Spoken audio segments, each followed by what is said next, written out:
Well, there's one more title to go for the Ring of Honor World Championship. Can I stop you? Yes, you can. Before this match, had you ever seen Bandito before? Never. I have heard of him. As I've mentioned, I haven't been following Ring of Honor except for the Briscoes, few things, but I'd heard of Bandito. I'd never seen him wrestle in Ring of Honor or anywhere else. And that's why I've seen Jonathan Gresham. He and Lethal were a tag team for a while. They had some great team moves, and I think they split up. I've seen him wrestle a couple of times, still not a ton of it, but that's why I was like, old Bandito better be a world beater and better just make people drop their teeth on the floor to be able to follow the tag match. And so I was interested in seeing how did Bandito, a Lucha Libre star, suddenly become the Ring of Honor champion? Samoa Joe, Bryan Danielson, CM Punk, Tyler Black / Seth Rollins, Davey Richards, Jay Lethal. Bandito? One of these things is not like the other. And I wanted to see whether this was going to be flippy lucha or whether Bandito could actually work. So that's where I'm at on that one. Had you seen Bandito? I had not. I had read about him. I had heard about him. But because I don't watch Ring of Honor, and I hadn't in a while, and nothing before this match and that tournament we watched really has pulled me into it in a very long time, and I don't watch Lucha right now, I had no idea who the hell he was. Did Bandito steal your heart? His mask did. What an interesting mask. I'd not seen a mask like that before. What'd you think of that? He looked a little like Zorro if Zorro was a highway robber and I was thinking John Merrick. Oh, come on. It's kind of like an Elephant Man hood. What was that mask? Like the hood that Gary Hart used to put over Abdullah the Butcher's head when he wanted the butcher to stop assaulting people. But at least we know now that Tony Khan finally answered Chavo Guerrero's phone calls. Because now Chavo is back as the manager of Bandito. Okay, hold on. I don't want to spoil it. Well, we're going to spoil what else happened in this match. So Chavo, who's to the best of my knowledge, never been Ring of Honor ever. Never. For several weeks at most, was all of a sudden the manager of Andrade in between Vicky Guerrero and Jose the assistant. Right. Then he disappeared to do a show. Goes to Australia. Complained about the fact that he was told his job would be safe, and he found out his job was not safe in any way. Then goes public with that. I guess they reach out to him and say, we'll make you the manager of the Ring of Honor World's Heavyweight Champion, Bandito. Sounds like a pretty prestigious role. But his reign of management of Bandito lasted hours, and even Bandito turned on him. What was this? I was about to say, not only does the guy, the first time he manages the guy, he loses the world title. For the first time in history, as Caprice Coleman called it, for the first time in history, a guy asked for his own manager to be kicked out of ringside by the referee. I'll get rid of him. He's yours. Yeah, I don't want him. The fuck is going? So anyway, let's not get ahead of ourselves. Gresham is very short, but he's built like a tank. But honestly, the early part of this was like watching a match in a library because people were so quiet. And they couldn't just run off and do things at 100 miles an hour because then they'd run off and leave the people and they wouldn't be reacting anyway. But I was waiting for Bandito to impress me. He's not bad. He's not like a outlaw lucha goof like a lot of the flippers on AEW. He's very coordinated. But I didn't see anything about size, work, look, personality. You can't see his face. That blows me away. That he would be a world champion, that he's somehow special. Gresham is technically excellent, needs a bit of the personality. They worked really hard and seemed serious, but there was no violence to this. There wasn't a fight, a struggle. It was wrestling with no emotion.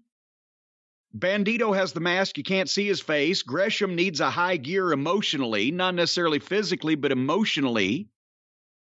And this wasn't violent. This wasn't a fight. We've seen it already. And again, this was hurt by coming after the tag match. And also it went over 20 minutes when we're closing in on 11 p.m. Eastern, 10 Central out there. And finally, Bandito super kicked Gresham, and Gresham turned to sell it and poked the referee in the eye. So Gresham goes for a springboard, but Chavo, with the title belt, flails it up to hit Gresham, and he fumbled it. And the belt went up over Gresham. Gresham takes the bump, and the belt went into the ring. Chavo reaches in and grabs the belt, pulls the belt out. And Bandito turns around and gets pissed and tells the referee to kick his own manager out. You would have thought they'd have worked something like that out before they came out. Hey, if I get in trouble, Chavo, help me, or I don't care what happens, don't help me. So then they did a bunch of false finishes, and they started going 100 miles an hour, and the crowd kind of got back in it by that point. And then suddenly Gresham rolled him up. 1, 2, 3. And apparently Gresham had been the interim Ring of Honor champion because Bandito during COVID had either gotten COVID or couldn't come into the country because of COVID. And then they'd both been claiming the title, and this was the unification. So Gresham is the new Ring of Honor champion. Thank you for coming, Bandito and Chavo, your new spot there. And then you knew something was going to happen because Gresham stays in the ring. Bandito and the referee leave, and Gresham's got a microphone. And he started talking, and honestly, I've never met the guy, and I'm not trying to knock him, but I maybe understand now why that he might not have been the most over Ring of Honor champion of all time, because when he started talking, who was it said one time about that food was so dry you had to eat it in the rain? Well, his speech started out so dry, somebody needed a garden hose. And he basically got out that his mission was to make Ring of Honor pure, and the pure title and the pure wrestling and whatever the fuck. Here comes Jay Lethal. I know what you're trying to do, Gresham. You're trying to send everybody here home happy, but after all that I've done for all of you and everybody, I should be the first guy to challenge for the Ring of Honor title. And again, Gresham's response, he started, and it was like listening to a librarian speak back. And then Lethal pie-faced him, and they start shoving. Sanjay gets in, separates him, turns around, nails Gresham. And Sanjay, who, by the way, we haven't seen on a wrestling program in forever, is he going to be Lethal's manager? And from what I like Sanjay too, and he's a fine young man, but I think Lethal's got the promo thing dicked compared to Sanjay. So I don't know but Sanjay and Lethal beat up Gresham, put the boots to him. Lee Moriarty comes in for a save.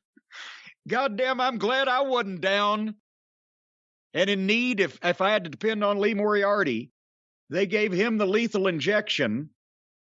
And I was just thinking then, because I'm looking at the people not really giving a shit, and I'm seeing Jay Lethal kicking the shit out of job guys. And I'm thinking I had not only better angles, but bigger names on Ohio Valley Wrestling Television when it was a local wrestling school. And just then, music, Samoa Joe. Again, wrestling gods, we have some hope, but I'm going to try not to get too over the moon about this, because who knows what'll happen. Maybe Samoa Joe will be Daniel Garcia's next victim, the battle of the fucking chokeout holds. But Joe comes to the ring, gets face-to-face with Lethal, chokes out Sanjay Dutt, taunts Jay to get in the ring, and we close. So at least Samoa Joe is there now. But again, are we going to get to see him? Are we going to get to see him regularly? Are we going to get to see him the way we want to see him? Or is he just another shiny new toy that'll be prominent for about a week and a half? Well, they've already announced he'll be on Dynamite on Wednesday, and they put out a graphic that Samoa Joe is all elite. And thankfully, he showed up in his wrestling gear. Oh, I'm sure that for the next 2 to 2.5 weeks, we'll see him everywhere. He might pop up on Tony Khan's driver's license picture. We don't know, but then after that, who knows what might happen. Again, they have loaded up on talent that, my God, we're going to, when all this dies down, and after this week's Drive-Thru, when we talk about whatever they do at WrestleLamia, if they separated the dreck from their stars and their good talent, they've got a heck of a roster. They just have no coherent plan whatsoever on how to implement that roster. Samoa Joe could be a benefit in a variety of ways, not the least being a grown adult fucking man that looks like he could hurt somebody. Also being an experienced veteran can possibly, hopefully, if they'll listen, teach some of the guys some things. And he's over to not only the Ring of Honor audience, but also the AEW audience, independent wrestling audience. And he'll be a boon to them. I just hope that they don't... If they use him there. I mean, again, if they don't boon him like they booned everybody else. I'm sorry, I mean bone. Are you talking about a lot of people? Are you talking about using Samoa Joe in Ring of Honor or in AEW? Both. Okay. Because I wasn't sure if you were thinking that they're going to use him exclusively in Ring of Honor or something. No, I'm saying he's over with all those audiences. He's still got it in him, I would assume, unless he's had... Because remember, they didn't strip him the NXT title when he won it because of an injury. He said he got COVID. They just took it off of him. We never saw him again. They didn't know what to do with him in the WWE or NXT or how to treat him or what the fuck, back and forth. Okay, here he is. He's showing up for work. He's ready to go, and he can produce. Give him something to work with or make him look like another flunky like all the rest of your acquisitions lately, Tony. One or the other, I'd hope for one rather than the other. But either place, Ring of Honor or AEW. And they can't just exile certain people to Ring of Honor if there's no crossover, then they're just making a secondary program. You've got to jazz up and revitalize and have some life in Ring of Honor so that you could have some interest. If it just becomes the YouTube show where they train the greenhorns, then that's a waste of fucking time. They've already got that. If some people want to dominate Ring of Honor to get a leg up in AEW, then they'll be chomping at the bit to go in there, and competition in Ring of Honor could be described or portrayed as fierce because of the leg up that you can get in OVW. In AEW, and there'll be crossover back and forth amongst different stars, and many of the AEW superstars are previous Ring of Honor champions. And if you build the thing up to where it's an entity that has a chance to be competitive with AEW, and there's some cross promotion involved, then you can do a proper fucking rivalry. If it's just a glorified YouTube show where you send all your cast-offs, then who's going to fucking watch it? That's my thought.